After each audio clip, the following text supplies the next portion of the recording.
అందరికీ నమస్కారం. Kisan choice YouTube ఛానల్కి స్వాగతం. నా పేరు అంజలి మోటూరి. ఇక్కడ మనకి చూస్తుంటే అర్థమవుతుంది మనం మిర్చి పంటలో అయితే ఉన్నామండి. గుంటూరు మిర్చి ఎంత ఫేమస్ మనందరికీ తెలుసు. మరి అలాంటిది ఈరోజు గుంటూరు జిల్లా తాడికొండ మండలము కంతేరు గ్రామంలో అయితే ఉన్నాము. సో అందులో భాగంగా మనం ఈరోజు మిర్చి పంట గురించి తెలుసుకోబోతున్నాం.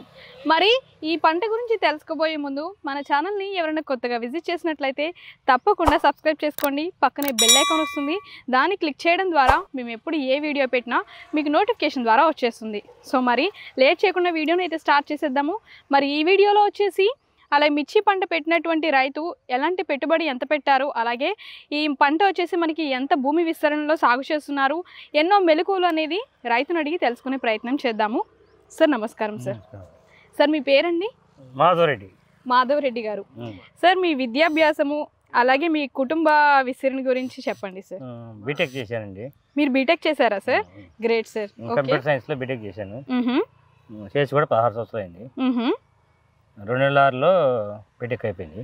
ఆ రోజుల్లో మీరు బీటెక్ చేసి మరి ఇక్కడ వ్యవసాయం చేసుకోవడానికి గల కారణం ఏంటి సార్?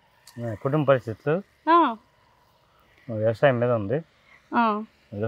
మీకు ఇంట్రెస్ట్ సార్ బాగా ఇటు? మీ ఫ్యామిలీ ఇంకా మీ పేరెంట్స్ అందరూ కూడా ఎక్కడైనా సార్ కంతేరులోనైనా సెటిల్ అయ్యింది? ఇప్పుడు పంట చేస్తున్నటువంటి పొలం వచ్చేసి మీ ఓన్దా సార్, లేదంటే కౌలు తీసుకున్నారా? మా చుట్టాలది. చుట్టాలు తీసుకుని చుట్టాలు కౌలుకి తీసుకుని సాగు చేసుకుంటున్నారా సార్? Okay sir. మీకు వ్యవసాయ రంగంలో ఎన్ని సంవత్సరాల నుంచి అనుభవం ఉంది సార్? 4 సంవత్సరాల నుంచి అనుభవం ఉందండి. మా అత్తయ్య మామ వేసేవాళ్ళు. ఓకే. నేను 2 సంవత్సరాల నుంచి చేస్తున్నాను. 2 సంవత్సరాల నుంచి ఏమేమి పండించారు సార్ మీరు? మిర్చి ఒకటే అండి. మిర్చి ఒకటే. మీకు బాగా దీంట్లో ఎక్స్పీరియన్స్ ఉందా సార్? ఉందండి. Okay sir. ఇప్పుడు మనకి మిర్చి పంట వేసుకునే ముందు మనకి భూమి ఎలా ఉండాలి సార్? అంటే మనకి నల్ల రేగడి, ఎర్ర రేగడి ఉంటుంది కదా, దాన్ని ఏ విధంగా సానుకూలంగా సాగు చేయాలి?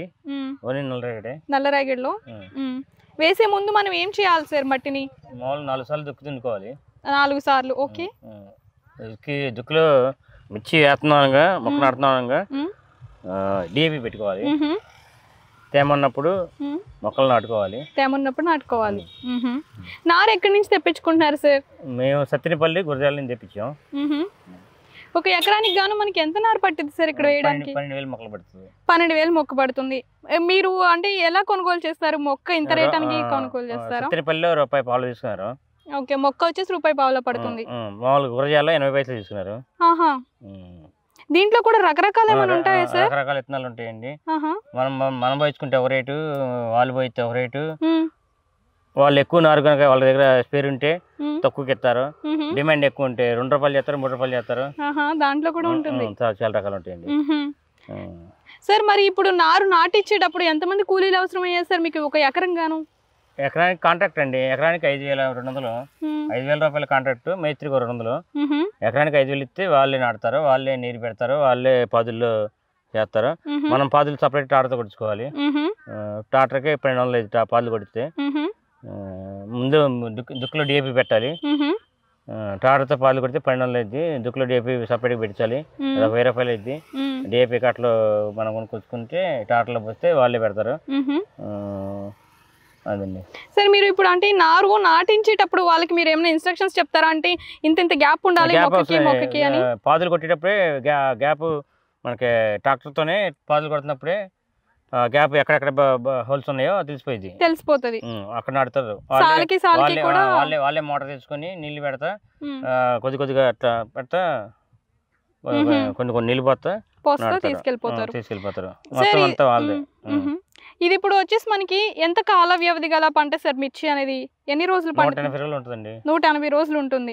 కాయ అనేది ఎప్పటి నుంచి స్టార్ట్ అవుతుంది సార్? మొక్క మనం పెట్టిన దగ్గర నుండి విత్తనాన్ని బట్టి విత్తనం అయితే 2 నెలలకే స్టార్ట్ అయింది. 60 రోజుల నుంచి స్టార్ట్ అయింది. అది పండి మన కోసేసరికి 140 రోజులు పట్టొచ్చు. 140 రోజులు అంటే కోయటానికి మనకు అవ్వదు. చేలో మనిషి వస్తే కొమ్మలు ఇరిగిపోతాయి, మనం కొయ్యకూడదు. మొత్తం ఎండాకే కొయ్యాలి. మీరు మధ్యలో అంటే ఎప్పుడైనా సార్ మనకి కలుపు మొక్కలు వచ్చే ఉంటుంది కదా సార్, మరి కలుపు మొక్కలకు కూడా మనుషులను పెట్టే తీపిస్తారా? తీర్చాలి. 300 రూపాయల కూలి, 10 to 5 ఆటో పెట్టాలి. ఎంతమంది వస్తారు సార్? ఎకరానికి ఒక 5 వస్తే మనకి కూలి కలిపి తీసి వెళ్ళిపోతారు. 5 300 మనిషికి 10 నుంచి 5 వరకు తీస్తారు. ఎన్ని రోజులకు ఒకసారి తీపిచ్చాలి సార్? మనకి వానలు పడితే ఎక్కువసార్లు తీపించాలి. వానలు లేకపోతే మరి కలుపు మొక్క పెరగదు కదా, నీళ్ళు పెట్టినా ఎక్కువసార్లు కలిపోతుంది. దాన్ని బట్టి ఒకసారి 10,000 రూపాయలు అవుతుంది మొత్తానికి. 10,000 ఎకరానికి. అంటే మొక్క మనం పెట్టినప్పటి నుంచి చేతికి వచ్చేంత వరకు కూడాను కలుపు మొక్కలు తీపించడానికి 10,000 ఖర్చు అవుతుంది. ప్రధానంగా మనకి మిర్చిలో వచ్చే సమస్య ఏంటి సార్? నల్లి, దోమ, పురుగు. ఓకే, అంటే ఇప్పుడు అవి వచ్చే ముందే మనం ఏమైనా జాగ్రత్తలు తీసుకోవచ్చా, లేదంటే వచ్చిన తర్వాత పిచికారీలు అవి కొట్టించాలా? వచ్చిన తర్వాత ముందే జాగ్రత్తలు తీసుకుంటా ఉండాలి. పక్క పొలాలు కూడా విస్తీర్ణం మనం చూసుకోవాలి. పక్కన ఇప్పుడు ఇటు శనగ ఉంది, అటు శనగ ఉంది. వాళ్ళు ఇప్పటికి 3 సార్లు 4 పంటలు కలిచ్చారు, ఇటుపక్క అటుపక్క. నేను ఒక మిరప మొక్క నాటే, అటుపక్క వాళ్ళు ఇటుపక్క వాళ్ళు 4 సార్లు దుక్కి కలిస్తా ఉన్నారు. మినిమం వేసారు, కంది వేసారు, సాగట్లే ఇంకో పంటలు వేసి మొత్తం అన్ని తీశారు. ఆ తీయటం వల్ల మన తోట మీద పడుతుంది ఎఫెక్ట్. అవునా, ఓకే, ఇది కూడా చూసుకోవాలి మనం. పక్క మిరప తోట అయితే మనకు ఇబ్బంది ఉండదు. పక్క తోటలు కూడా మనం చూసుకోవాలి. మనకి ఇక్కడ వర్షాధారణ ఉంటే ఓకే సార్. ఇప్పుడు వర్షాలు లేని రోజుల్లో మనము నీళ్ళు పెట్టాలి అనుకోండి, మీరు ఏ విధంగా ఎన్నిసార్లు, అంటే ఇది 180 రోజులు పంట అంటున్నారు కదా, ఈ 180 రోజులకు గాను ఎన్నిసార్లు మీరు నీళ్లు పెట్టించాల్సిన అవసరం పడుతుంది? ఒక్కొక్కళ్ళు ఒకసారి పెడతారు, ఒక్కొక్కళ్ళు 6 సార్లు పెడతారు. మన ఇష్టం అది. మనకు ఉత్పత్తి కావాలి, దిగుబడి చేయాలి అనుకుంటే మనం పెడతాం. అవును, పెట్టుబడి తట్టుకోగలనుకుంటే మనం పెడతాం. లేదంటే ఒకసారి పెట్టేవాళ్ళంటే అసలు పెట్టకుండా ఉంటారు. వాళ్ళ పడితే పడినాయి, దేవుడి భాగ్యం అంతే అని చెప్పేసి దేవుడి మీద భారం వేసి ఉంటారు. ఇంకా కనీసం పెట్టినప్పటి నుంచి ఒక 2-3 సార్లు అన్నా పెట్టాలంటారా? నేను ఇప్పుడు 3 సార్లు పెట్టాను. 3 సార్లు పెట్టారు. 3 సార్లు పెట్టాలి. ఓకే, ఇది ఎన్ని రోజులు పంట సార్ ఇప్పుడు మంది ఇక్కడ చూసుకున్నట్లయితే? సెప్టెంబర్ 20 తారీఖు నాటామండి. సెప్టెంబర్ పెట్టారు. సెప్టెంబర్ 20, అక్టోబర్, నవంబర్, డిసెంబర్, జనవరి, ఫిబ్రవరి 10, అంటే 4 నెలలు, 130 రోజులు పంట. 130 రోజులు. ఇంకా ఎంత కాలం వరకు మీరు కోత కోయిస్తూ ఉంటారు సార్? ఒక నెల రోజులు, ఇంకో నెల రోజులు. కరెక్ట్ గా ఇంకొక ఇది పంట వచ్చేసి మనకి 6 నెలలు, అంటే మీకు 60 రోజుల నుంచి మనకి కాయ అనేది స్టార్ట్ అయితే, అంటే 2 నెలల నుంచి స్టార్ట్ అయితే ఇంకో పైగా 4 నెలల వరకు ఇది కోత కోసుకుంటూ ఉండొచ్చు సార్? ఉండొచ్చండి. మనకి కాపు అనేది బాగా గుబురుగా గానీ బాగా రావడానికి ఇంకా ఏమన్నా మందులు వాడతారా సార్ మీరు? మందులు ఏముందండి, మందులు ఏం లేవు. వాడుతూ ఉంటాం కానీ ఏ ముందు పని చేస్తాం తెలియట్లా, అద్దాలు కొడతానే ఉంటాం. ఏ ముందు పని చేస్తాం మనకి క్లారిటీ రాదు. 3 రోజులకు ఒకసారి కొట్టాలి. 3 రోజులకు ఒకసారి కొట్టాల్సిందే సార్? కొట్టాల్సిందే. మనకి వాతావరణం బాగుండి పక్క పంటలు కూడా మిరపలు అయితే మనం తక్కువ మందులు వేసుకోవచ్చు. వాతావరణం బాగోకుండా పక్క పంటలు, ఇతర పంటలు అయితే మనం ఆ మందులు పని చేయవు. నేను అన్ని రకాలుగా ఒకటే మందులు కొట్టా. ఒక తోట నెంబర్ 1 ఉంది, ఒక తోట ఏమో ఏం ప్రాబ్లం అంటారు మీరు? అన్ని చోట్ల ఒకటే మందు వేస్తున్నారు. 12 ఎకరాలు, 4 దిక్కులు ఉన్నాయి. అవును, అన్ని దిక్కులు నాకు పొలం ఉంది. 12 ఎకరాల మిరపలో అన్ని దిక్కులు ఒకటే మందు కొట్టా. ఒకటే మందు ఒకటే రోజు కొట్టా అన్ని. కానీ ఒక తోట బాగోలా. ఎందువల్ల అంటారు? పక్కన వాతావరణ పరిస్థితులు, పక్కన పంటల గురించి. ఓ తోటకి బాగుంది, నెంబర్ 1 ఉంది, ఓ తోటకి ఏమో పాడైంది. అదండి. ఇవి ఇప్పుడు మనకి 60 రోజుల నుంచి స్టార్ట్ అవుతుంది కదా సార్ కాయ రంగు మారి పండెరుపులోకి రావడానికి ఎంత కాలం పడుతుంది సార్? 10 రోజులు, 15 రోజులు పెడుతుంది. ఒక 15 రోజులు అనుకోండి మాక్సిమం. 15 రోజుల్లో మనకి రంగు అనేది వచ్చేస్తుంది. అప్పుడే అనేది మనం కోత స్టార్ట్ చేసేయచ్చు. మళ్ళీ తోట పాడైపోద్దండి. మరి ఎప్పుడు కొయ్యాలి కోత? ఇక మనకి చేయని వద్దు అనుకున్నప్పుడే కొయ్యాలి. ఓకే, కంప్లీట్ గా ఒక పరిపూర్ణంగా మొత్తం నిండుగా వచ్చేసిన తర్వాత ఇంకేం ఉండదు, ఇక ఉదయార్థంలో చేయను అనుకుంటే కొయ్యాలి. ఇవాళ కోతున్నారు, 50 మంది వచ్చారు. అవును, కోతున్నారు, కొమ్మలు ఇరిగిపోతున్నాయి, పచ్చికాయ పోతుంది. అవును, అంతా తోట అంతా పాడైపోయింది, తొక్కుల్లో పడిపోతుంది బాగా. ఓకే, చేను బాగోలేదు, ఇక మనం దీనికి ఇంకా మనం మందులు వేసిన వేస్ట్ అనుకుంటేనే చేలో మడిసి రావాలి. లేకపోతే నేను తప్పితే ఇంకొకరు వేరే మడిసి వచ్చినా కానీ ఇరిగిపోతాయి. ఒకసారి నేను వచ్చినా కానీ కొమ్మలు ఇరిగిపోతాయి. అవును, అంటే నడుస్తూ ఉంటాం కదా, అసలు నడవడానికి కూడా ఉండదు. అవును, అది. అలాగే సార్, ఇప్పుడు వచ్చేసి మీరు దీంట్లో వచ్చేసి మీరు ఇదే ఫస్ట్ టైం అంటున్నారు కదా, మీకు ఎలా అనిపిస్తుంది? అంటే మంచి గిట్టుబాటు దొరికిద్ది అనుకుంటున్నారా?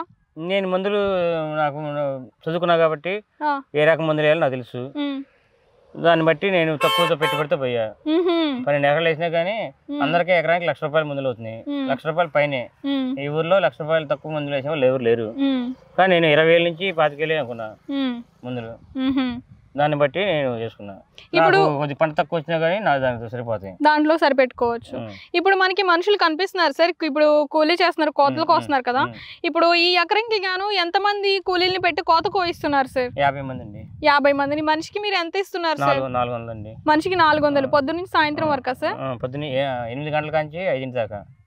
పొద్దున్న 8 నుంచి సాయంత్రం 5 గంటల వరకు కోత అనేది కోస్తా ఉంటారు. 400 8కి వస్తారు, అన్నం తిని ఉంటారు, 5 దాకా ఉంటారు సాయంత్రం. 400 రూపాయలు కూలి. పొరుగు వాళ్ళు వచ్చారండి. పొరుగు రోళ్ళు. ఓకే. ఇవి ఇలా ఎన్ని రోజులు కోత వస్తుంది సార్ మీకు ఇప్పుడు? ఇప్పుడు ఈ చేలో మరి కాయలను బట్టి అండి 2 రోజులు అయితే అనుకుంటున్నాం. 2 రోజులు పట్టిద్ది. మొత్తం పండు కాయంతా కూడా కోసేస్తారు. ఇంకా కొంచెం వడబడుతుంటే కోస్తారు.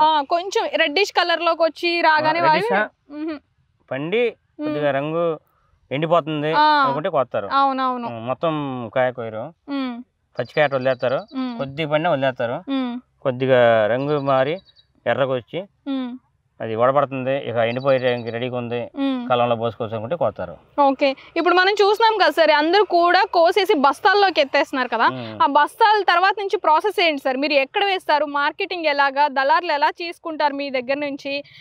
ఎలా ప్రాసెస్ ఏంటది? మార్కెటింగ్ ఎలాగంటే ఇప్పుడు బస్తాలు కోసాక పోయించుకొని కుట్టి ట్రాక్టర్లు వేసుకుంటాం. అవును. ట్రాక్టర్ నుంచి కళ్ళకు కారుస్తాం. 10 రోజులు 15 రోజులు ఉంచాలి. మీరు ఉంచుతారు అక్కడ? 15 రోజులు ఉంచాలి. 15 రోజుల తర్వాత మామూలుగా వారానికి ఒకసారి 4 రోజులకు ఒకసారి దున్నుకోవాలి. కాలుతో దున్నాలి. కాలుతో దున్నుకొని దాన్ని తాలుగా ఎరించాలి, గ్రేడింగ్ చేయాలి. గ్రేడింగ్ అంతా అయిపోయాక ప్రాసెస్ మళ్ళీ కుప్ప పోయాలి. కుప్ప అంతా పోసాక గోతాల్లో వేసి కుట్టాలి. కుట్టాక అప్పుడు మరి మార్కెట్కి వెళ్ళటమా లేకపోతే ఏం చేయాలో ఆలోచించుకోవాలి. మార్కెట్కి వెళ్తే అక్కడ రేట్లు లేవు, మనం సొంతగా అమ్ముకుందాం అంటే మరి కొనే జనం ఏమో కొంటారో తెలియదు. వాళ్ళ నుంచి స్టార్ట్ చేసాం, సొంతగా అమ్ముదాం అనేసి ఒక టిక్కి పెట్టామట. కొన్ని వాళ్ళు కొంటారు, లేదా మార్కెట్కి వెళ్ళాలి. Okay sir. ఇప్పుడు నార్మల్గా మీ అవగాహన బట్టి ఈ ఎకరంలో వచ్చేసి మనకి ఈ మిర్చి పంట అనేది ఎంత రాబడి ఆశిస్తున్నారు మీరు? పెట్టుబడి వచ్చేసాలండి.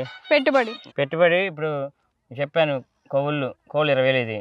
నీళ్లు పెట్టాలి, విత్తనాలు, కలుపులు, యూరియా కట్టలు, పై మందులు, మందు కట్టలు, కూలీలు, మోసేవాళ్ళు, పై మందులు వేసేవాళ్ళు, కలుపులు తీసేవాళ్ళు, మొత్తం ఇవన్నీ కలిపి మనకు పెట్టుబడి వచ్చి చాలు. పెట్టుబడి ఎంత అయి ఉండొచ్చు సార్ ఎకరం మీద? వీటన్నిటికి 2 లక్షలు అవుతుంది. ఎకరానికి 2 లక్షలు అవుతుందా సార్ మిర్చికి? ఎకరానికి 2 లక్షలు మనకి పెట్టుబడి గాను. మనకి ఇప్పుడు దిగుబడి ఏ విధంగా వస్తుంది అనుకుంటున్నారు మీరు?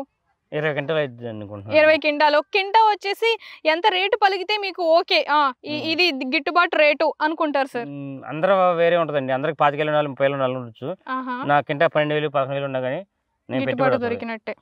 ఎందుకంటే నేను తక్కువ మందుల్లో వెళ్ళా కాబట్టి. తక్కువ మందుల్లో వెళ్ళారు మీరు. ఇప్పుడు ఈ సంవత్సరం మీకు ఎలా ఉండబోతుంది అనుకుంటున్నారు? పర్వాలేదు అనుకుంటున్నారు? సాటిస్ఫై అనుకుంటున్నారా మీరు? అంటే డబ్బులు రూపాయి మిగలదు, మన కుటుంబ ఖర్చులు రావు, ఏం రావు. పెట్టిన పెట్టుబడి అనేది రూపాయి మనకు వెనకొస్తుంది అనుకుంటున్నారు. రేటు ఉండి అంటే కలిసి వస్తే బాగుంటది. మరి రేట్లు లేవు మనకు. ఆ రూపాయి పెట్టిన రూపాయి దండ బాగుంది, మళ్ళీ వచ్చేది కూడా ఇంతే పొలం వేయాలి, ఇస్తున్నాం ఇంకా పెంచాలి అని కోరుకుంటున్నాం. రేట్లు మన చేతిలో ఉండదుగా. ఓకే.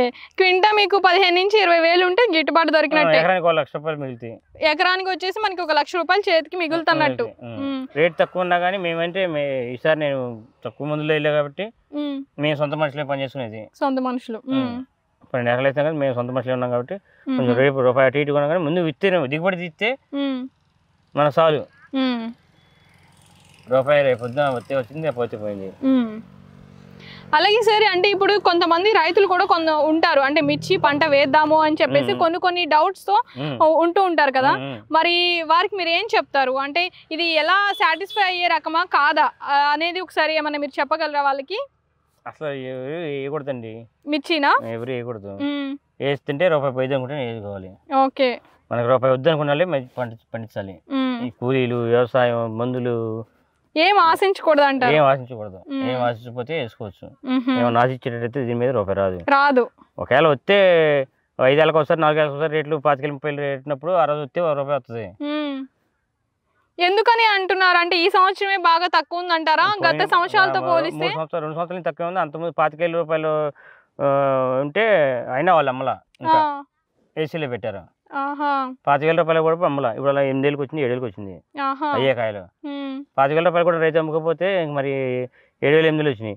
ఇప్పుడు ఆ కాయలు అన్నీ ఉన్నాయి అనేసి మా కాయలు కూడా ఇప్పుడు పండించి కూడా తగ్గిపోయింది రేటు. తగ్గిపోయింది.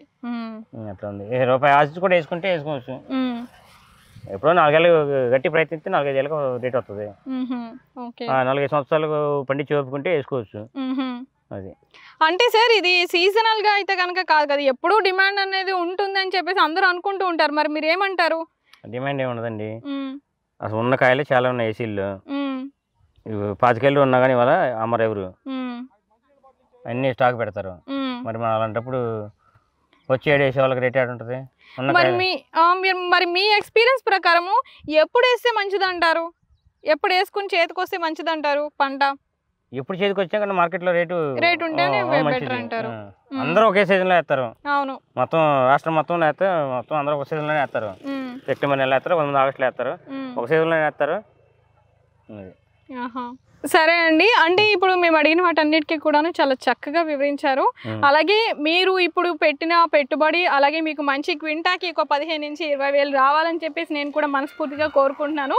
మీ పెట్టుబడులు అన్నీ కూడాను మీ చేతి డబ్బులు ఏం పడకుండా ఉండాలని చెప్పేసి అనుకుంటున్నాను. ధన్యవాదాలండి, చాలా చక్కగా వివరించారు.